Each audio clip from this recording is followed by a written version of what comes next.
तो गाइस मैं हूं अंकित और आप देख रहे हैं रेसलिंग फैंस नेटवर्क। सूर्य कहते हैं भाई अपनी बातों को हम लोग सबसे पहले गुरु राज से भाई, तो इन्होंने भी WXM लीव कर दी है। Back to back superstars talents अलग अलग लोग भाई लीव करते जा रहे हैं WXM को। एंड अभी गुरु राज का भी नेम ऐड हो चुका है। गुरु राज भाई farmer WWE superstar and WXM में भी ये सुपरस्टार के तौर पे थे। उसके बाद शायद कुछ बैक स्टेज रोल में चले गए थे, शायद कोच वगैरह के तौर पर काम कर रहे थे। अब जो है भाई ये WXM लीव कर चुके हैं।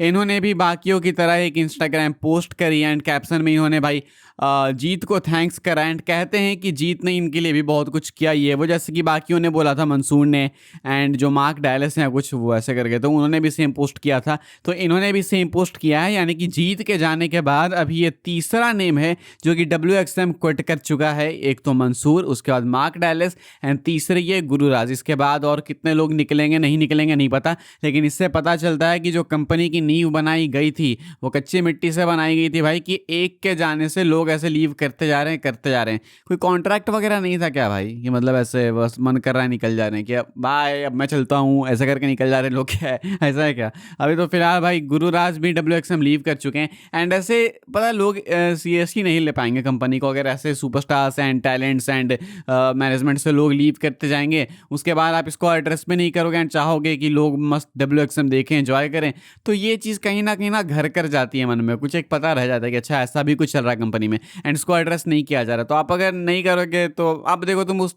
पे तो होनी भाई कि WWE लेवल पे किसको एड्रेस भी नहीं कर रहे हैं, कुछ बात ही नहीं कर रहे हैं इस चीज़ पे। इतना तो बनता है भाई, मुझे लगता है WXM को भी जितना हो सके फैंस से कनेक्ट होकर रहना चाहिए। तो इनको सीधा सीधा आके एड्रेस करना चाहिए, स्पेशली जब फैंस क्वेश्चन कर रहे हैं। देन व्हाई नॉट भाई, लाइक एक साथ इतने सारे सुपरस्टार्स कंपनी लीव कर रहे हैं तो फैंस का जवाब आपको देना चाहिए कि आखिर क्यों लीव कर रहे हैं, रीजन बताओ यार, मतलब क्या दिक्कत है। नहीं बता रहे भाई तो यार वो चीज़ ना घर कर जाएगी मन में कहीं कि कुछ तो है पंगा। एंड उसके बाद फिर धीरे धीरे करके लोग वैसे भी सीरियसली लेना छोड़ देंगे। लाइक मतलब क्यों ही लेंगे यार। तुम अभी देखो तो इतना टाइम हो गया ना WXM को आते हुए, अभी तक एटलीस्ट कम से कम यार पर एपिसोड 50,000 व्यूज़ तो हो जाने चाहिए थे।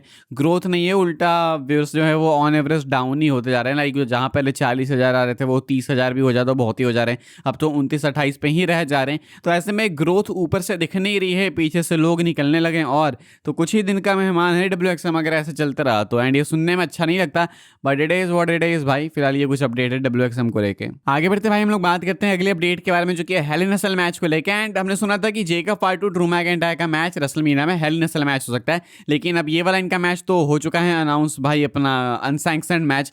तो अब क्या, अब कोई hello in a cell match नहीं होगा क्या? होगा भाई, hello in a cell match अभी भी एक्सपेक्टेड है रेसलमेनिया के लिए। एंड अपडेट अगेन भाई बॉडी स्लैम की ही है, मतलब कोरी हेस की है। एंड कोरी हेस ने ट्वीट करके बताया कि अभी भी एक मैच एक्सपेक्टेड है, Hell in a Cell might be in play for a match on the WrestleMania card still. इन्होंने बोला कि स्टिल रेसलमेनिया के किसी एक मैच के लिए हेल इन अ सेल वाली स्टिपुलेशन ऐड की जा सकती है। एंड अगर अब इनको करना है भाई तो सिंपल आपके पास दो मेजर मैचेस हैं, एक रोमन पंक एक ऑर्टन कोडी। इन दोनों में से किसी एक मैच में ऐड करता हूँ। मुझे नहीं लगता कि रोमन रेंस को ये लोग ऐड करेंगे hello in a cell match में, क्योंकि वो थोड़ा ज़्यादा डिमांड करने वाली बात हो जाएगी। मुझे लगता है कि ये लोग कोडी रोड्स एंड ऑर्टन में ऐड कर सकते हैं, क्योंकि इस मैच में ज़्यादा सूट भी करेगा। एंड मुझे लगता है कि हेल इन अ सेल हो या ना हो, ये दोनों एक ज़्यादा बेटर मैच डिलीवर करेंगे इन रिंग रेसलिंग के अकॉर्डिंग, अगर कंपेयर करें रोमन पंक से। तो उसमें तुम अगर hello in a cell add कर दोगे भाई तब तो बवाल ही मच जाएगा। तो फिलहाल ये जो एक्सपेक्टेड है कि hello in a cell match होगा रेसलमेनिया में स्टिल, मुझे लगता है कि वो अपना कोडी ऑर्टन के ही मैच में होगा। बाकी तो वक्त बताएगा। फिलहाल आप लोग बताना कमेंट करके कि आप किस मैच में हेल इन अ सेल वाली स्टिपुलेशन ऐड होते हुए देखना चाहोगे। हम लोग रेसलमेनिया की बात कर लेंगे, अपडेटेड कार्ड क्या है रेसलमेनिया का वो देख लेते हैं। अभी तक WWE वालों ने कौन कौन से मैचेस अनाउंस कर दिए हैं। रेसलमेनिया को कुछ 21 या 20 दिन बाकी हैं फिलहाल।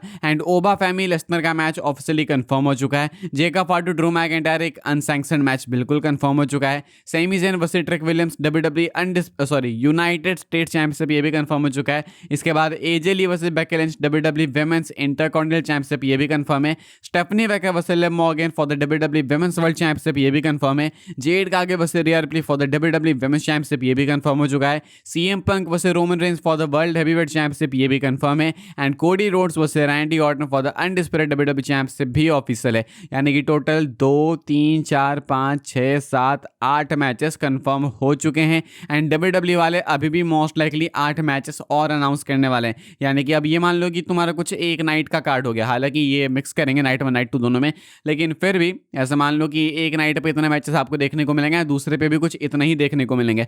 अब बचे हुए कौन कौन से हैं भाई, तो ऊपर से ही देख के पता लग जाता है। सेथ का मैच तो होगा ही होगा, गंथर के साथ भी कुछ ना कुछ होने वाला है, भी ऑन लोग उनके साथ भी डब्ल्यूडब्ल्यू वाले कुछ तो कुक कर रहे हैं। मोस्ट लाइकली पेंटा का भी मैच होगा, ऑल्सो डब्ल्यूडब्ल्यू वाले ऐड करेंगे भाई अपना लोगन पॉल का मैच, आइस स्पीड का भी मैच ऐड हो सकता है। तो ये मैचेस ऊपर से बिल्कुल कंफर्म दिख रहे हैं कि होंगे ऐड, बस होने भर की देरी है। फिलहाल रेसलमेनिया का कार्ड अभी जो अनाउंस्ड है वो देख के आपको कैसा लग रहा है भाई, कमेंट करके बताइएगा। आगे बढ़ते हैं भाई लोग, हम लोग बात करते हैं अगली अपडेट के बारे में, जो कि है रैंडी ऑर्टन के फोन कॉल को लेके। कौन बात कर रहा है रैंडी ऑर्टन से, इसका जवाब मिल ही नहीं रहा। जब लगा भाई कि हमें जवाब मिल गया तो रैंडी ऑर्टन ने एक नया ही क्वेश्चन मतलब लाके खड़ा कर दिया। हमें लगा था कि अच्छा रैंडी ऑर्टन खुद से ही बात कर रहे हैं, अपनी वॉइसेस से बात कर रहे हैं, ठीक है चलेगा। लेकिन ऑर्टन ने आज स्मैकडाउन में सामने आके ऐसा लगा कि जबरदस्ती ही बता दिया कि हाँ भाई मैं किसी अपने वॉइस से बात नहीं कर रहा हूँ, मैं किसी इंडिविजुअल से ही बात कर रहा हूँ। ऑर्टन स्मैकडाउन के स्टार्टिंग में ही आगे बोल देते हैं कि मैं किसी एक दूसरे पर्सन से बात कर रहा हूँ। पर्सन, इन्होंने साफ बोल दिया कि कोई वॉइस वगैरह से नहीं, वो किसी पर्सन से बात कर रहे हैं। एंड ऑल्सो इतना काफी नहीं था तो कहते हैं कि I am talking to someone outside my head, यानी कि वो जो बातें थी कि वो अपने वॉइसेस से बात कर रहे हैं, ये वो भी खत्म होगी बात। साफ साफ बोले इन्होंने कि वो किसी पर्टिकुलर पर्सन से बात कर रहे हैं, किसी अदर इंडिविजुअल से बात कर रहे हैं जो कि उनके अंदर की आवाज नहीं है। तो ऐसे में भाई कौन है किसी को नहीं पता। Ted DiBiase is the most favourite name currently, but I don't think कि उतना ज्यादा पे ऑफ होगा टेड डिबियासे पे, बिकॉज डब्ल्यूडब्ल्यू वाले शायद लॉन्ग टर्म में ज्यादा टेड डिबियासे से कमा नहीं पाएंगे, because end of the day Randy Orton एक बिगर टैलेंट है टेड डिबियासे से, एंड कोडी रोड्स भी एक बिगर टैलेंट है टेड डिबियासे जेआर से। रैंडी ऑर्टन टेड डिबियासे जेआर की क्यों सुनेंगे, रैंडी ऑर्टन को उसका सुनना होगा ना जो रैंडी ऑर्टन को इन्फ्लुएंस कर सके, जो रैंडी ऑर्टन के लेवल का हो या फिर रैंडी ऑर्टन से ज़्यादा और फार्मिंग कर सकता हो। समझ रहे तुम, मैं रॉक की बात कर रहा हूँ यहाँ पे। रॉक की बात हम लोग कर ही रहे हैं भाई, तो बात कर लेते हैं कि इनका क्या चक्कर है भाई, क्योंकि पहले भी हमने देखा कि प्रोडक्शन ट्रक पे देखने को मिले थे मंडे नाइट रॉ में, एंड आज भी जब कोडी रोड्स एंट्री ले रहे थे तो बैक स्टेज से जब वो आ रहे थे तो एक प्रोडक्शन ट्रक पे रॉक देखने को मिले। ऐसा क्यों है, क्या ये कोई टीज है? तो मैं आपको सुबह भी बोल चुका हूँ भाई कि ये डेफिनेटली एक टीज है, लाइक ये एक पैटर्न है जो कि आपको नोटिस करना चाहिए, लेकिन ये गारंटी नहीं करता है कि आएंगे ही आएंगे रॉक। हालांकि ऐसे टीजर्स तभी होते हैं जब एक इनिशियल प्लान तो लॉक हो गया, उसके बाद प्लान से स्क्रैप कर दिए जाते हैं तो अलग बात है, लेकिन इतना सब कुछ होने के लिए भी प्लानिंग चाहिए होती है। तो अभी ये जो 2 मेजर टीजर्स आए हैं उसके लिए भी प्लानिंग की नीड है, एंड अगर वो आ गए हैं, अब दिख गए हैं भाई, तो प्लानिंग हुई होगी। इसका मतलब कि रॉक एक्चुअली में क्लोज है, maybe is very close to a WWE return, and शायद क्या पता वही हो भाई जो एक्चुअली में रैंडी ऑर्टन को कंट्रोल कर रहे हैं, बिकॉज बदला तो उनको कोडी से अभी भी लेना है। फिलहाल भाई इस वाली वीडियो के लिए यही सारी कुछ अपडेट्स थी भाई लोग। आई होप आपको इन्फॉर्मेशन मिली हो तो वीडियो को लाइक कीजिएगा, शेयर कीजिएगा एंड सब्सक्राइब कीजिएगा चैनल को, ताकि आने वाले टाइम के अंदर आपको और भी सही डब्ल्यूडब्ल्यू के अपडेट्स वगैरह सबसे पहले देखने को जानने को मिलते रहे। फॉलो कर सकते हैं आप लोग मुझे इंस्टाग्राम एंड ट्विटर पर, लिंक आपको मिलेगा डिस्क्रिप्शन में। ज्वाइन कर सकते हैं व्हाट्सएप चैनल को, उसके भी लिंक है डिस्क्रिप्शन में। मिलेगा मैं आपसे अगली वीडियो में जल्दी ही, तब तक के लिए goodbye, thanks for watching.